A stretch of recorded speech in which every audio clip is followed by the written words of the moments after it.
حضرات چوتھی پیشین گوئی قرآن مجید کی، وہ اللہ تعالیٰ نے ایک مثال بیان کی ہے. مثال اللہ تعالیٰ نے جو بیان کی ہے وہ موجود ہے چیپٹر نمبر 17 کے اندر.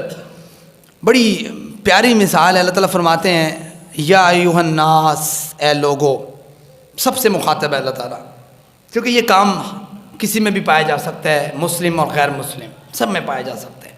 اللہ فرماتے ہیں یا ایھا الناس، اے لوگو، ضرب مثل فاستمعوا له، تمہارے لیے ایک مثال بیان کی جا رہی ہے، غور سے سنیے گا. فاستمعوا له، غور سے سنیے گا. ان الذین تدعون من دون اللہ، بے شک وہ لوگ تدعون من دون اللہ جو اللہ کے علاوہ دوسروں کو شریک ٹھہراتے ہیں. وہ کہتے ہیں یہ ہمیں رزق دیتا ہے، یہ ہمیں مال دیتا ہے، یہ ہمیں اولاد دیتا ہے. تدعون من دون اللہ، اللہ کے علاوہ جن کو تم پکارتے ہو. لن یخلقوا ذبابا، وہ ایک مکھی بھی پیدا کر سکتے نہیں. ولو اجتمعوا له، اگر یہ سارے بزرگ، یہ سارے بابے، یہ سارے قبر والے، یہ سارے جن کے تم نے بت بنائے ہیں، وہ بھی تو بابے ہی تھے. وہ کون تھے؟ وہ کوئی اور تو نہیں تھے، وہ بھی بزرگ ہی تھے. وہ بھی اکٹھے ہو جائیں، ولو اجتمعوا له، وہ بھی اکٹھے ہو جائیں تب بھی یہ کام نہیں کر سکتے. ایک مکھی کو بھی پیدا نہیں کر سکتے. اب پیشین گوئی شروع ہونے لگی ہے، قرآن کی پیشین گوئی چوتھی. وَإِن يَسْلُبْهُمُ الذُّبَابُ، اگر ان سے کوئی مکھی، کوئی چیز، کوئی دانہ، شیء، چھوٹی چیز کو کہتے ہیں، ایٹم آپ کہہ لیں، چھوٹی چیز کو کہتے ہیں. وَإِن يَسْلُبْهُمُ الذُّبَابُ، یہ ذباب جو ہے نا عربی میں، یہ ہوم فلائی جو گھر کی مکھیاں ہوتی ہیں ان کو کہتے ہیں. ایک جو ہوتی ہے شہد کی مکھی، اس کو عربی میں ذباب نہیں کہتے، اس کو نحل کہتے ہیں. تو یہ کون سی مکھی ہے؟ جو گھر میں ہوتی ہے. وَإِن يَسْلُبْهُمُ الذُّبَابُ، اگر ان سے وہ مکھی کوئی چیز چھین کے لے جائے، شَيْئًا لَا يَسْتَنْقِذُوهُ مِنْهُ، یہ اس سے واپس بھی نہیں لے سکتے. کسی کافر نے جب یہ آیت کو پڑھا، اس نے کہا ایسی کی تیسی مسلمانوں کی یہ کون سی بات کر دی اس نے. میں پچھلے دن اس کی ریسرچ پڑھ رہا تھا کہ اس میں مسئلہ کیا ہے. اب آپ کو پتہ ہے کہ یہ جو مکھی، گھروں میں مکھیاں ہوتی ہیں، یہ خوراک لیتی کس طرح؟ اللہ تعالیٰ نے کہا یہ اگر لے جائے تم چھین نہیں سکتے.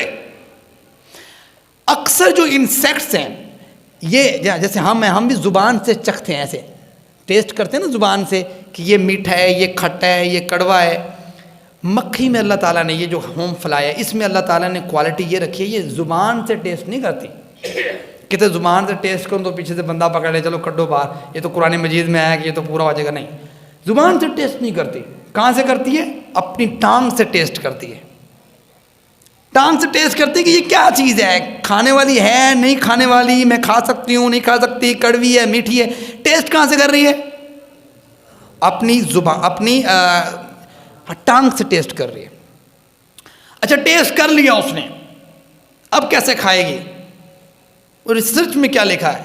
اس نے کہا ایسا کھاتی ایسے نہیں ہے کیسے اٹھایا اور چبا کے کھا لی، نہیں، یہ پہلے الٹی کرتی ہے اس چیز کے اوپر. کیا کرتی ہے؟ ومٹ کرتی ہے، الٹی کرتی ہے. ہمارا جو تھوک ہوتا ہے، انسان کا جو تھوک ہوتا ہے، اس میں ایک خاص قسم کی چیز ہوتی ہے جس کو ہم امیلیسز کہتے ہیں. وہ کیا کرتا ہے امیلیسز؟ کہ ہماری جو خوراک ہوتی ہے، یہ میں چیزیں اس لیے بتا رہا ہوں کہ ہمارا ایمان مضبوط ہو. کہ یہ آج تم بتا رہے ہو، مالک نے 1450 سال پہلے بتائی تھی اور یہ بات کہی تھی کہ مسلمانوں ہوش مندی سے کام لینا اور گھبرانا نہیں ہے. یہ نہیں کہنا کہ ہم مسلمان ہیں، نہیں یار یہ میں آگے بات نہیں کر سکتا، بلکہ اپنے اندر اس بات کا جذبہ پیدا کرنا ہے تمہارا دین کوئی جھوٹا دین نہیں ہے، سچا دین ہے. اپنے ایمان کو مضبوط کرنا ہے. انسان کا جو تھوک ہوتا ہے اس میں امیلیسز ہوتا ہے. وہ کیا کرتا ہے؟ وہ ہماری خوراک کو توڑ پھوڑ کرتا ہے. بڑی جو خوراک ہوتی ہے نا اس کو توڑتا ہے. اسی طریقے سے اللہ نے اس مکھی کے اندر امیلیسز رکھا. وہ جب تھوکتی ہے نا کسی چیز کے اوپر تو اس کو باہر ہی ایسے کر دیتی ہے جیسے میدے میں جا کے وہ چیز ہوتی ہے. باہر ہی ایسے کر دیتی ہے جیسے میدے میں جا کے وہ چیز بنتی ہے. جیسے کبھی آپ نے کھائی ہو کوئی چیز اور بال آ گیا ہو اور آپ پکڑ کے باہر رکھ دیتے ہو، کیا حالت ہوتی ہے اس کی چبائی ہوئی چیز کی. مطلب وہ جتنی چیز کھاتی ہے ظاہری بات ہے اس نے اپنے پیٹ کے حساب سے مقدار لینی ہے. شیئن کا اللہ تعالیٰ نے لفظ استعمال کیا، چھوٹی چیز، تو اس نے اس حساب سے وہاں سے خوراک اٹھانی ہے. اب وہ کیا کرتی ہے؟ پہلے اس پہ کرتی ہے الٹی. اب وہ پہلے ہی خوراک اس الٹی کی وجہ سے، چونکہ اس میں وہ کیمیکل ہوتے ہیں جو اللہ تعالیٰ نے اس کے اندر رکھا ہوا ہے امیلیسس، وہ اس خوراک کو ایسے بنا دیتی ہیں جیسے وہ خوراک ڈائجسٹ ہوئی ہوتی ہے معدے کے اندر، نظام کے اندر سے پہلے کھائی ہوئی خوراک ہے. اب وہ کھائی ہوئی خوراک وہاں پڑی ہوتی ہے، اب وہ کھاتی ہے خوراک، کھاتی بھی نہیں ہے، چباتی بھی نہیں ہے خوراک. اللہ تعالیٰ نے اس میں رکھی ہے فیڈنگ ٹیوب. کیا رکھی ہے؟ کبھی آپ نے وہ دیکھا ہے جو کلین صاف کرنے کی مشین ہوتی ہے جس کو ہم کہتے ہیں سکشن مشین، سک کرتی ہے نا وہ ایسے چیز کو، وہ ساری مٹی پیچھے چلے جاتی ہے. اسی طریقے سے اللہ تعالیٰ نے ایک مکھی کے اندر فیڈنگ ٹیوب رکھی ہے، سکشن پمپ کہہ لیں آپ اسے. وہ خوراک، وہ مکھی جو ٹیسٹ بھی زبان سے نہیں کرتی، کیونکہ اللہ تعالیٰ نے یہ بات کہی ہے کہ یہ چھین سکتے ہیں، نہیں چھین سکتے اس مکھی سے خوراک. اللہ نے فرمایا کہ وہ زبان سے ٹیسٹ نہیں کرے گی، قدم سے ٹیسٹ کرے گی. ہو سکتا ہے زبان سے ٹیسٹ کرے تو یہ چھین لیں، نہیں. اللہ تعالیٰ نے اس کو ٹیسٹ بھی کروایا تو ٹانگ سے کروایا. آگے بڑھیے، اللہ تعالیٰ نے دوسرا کیا کام کیا، باہر ہی اس کی خوراک کو ڈائجسٹ کر دیا. تیسرا اس کو کیا کیا کہ وہ خوراک کو چباتی نہیں ہے، ایسے اس کے اوپر وہ رکھتی ہے، وہ ٹیوب سی ایسے وہ سک کر کے بیچ میں گئی خوراک.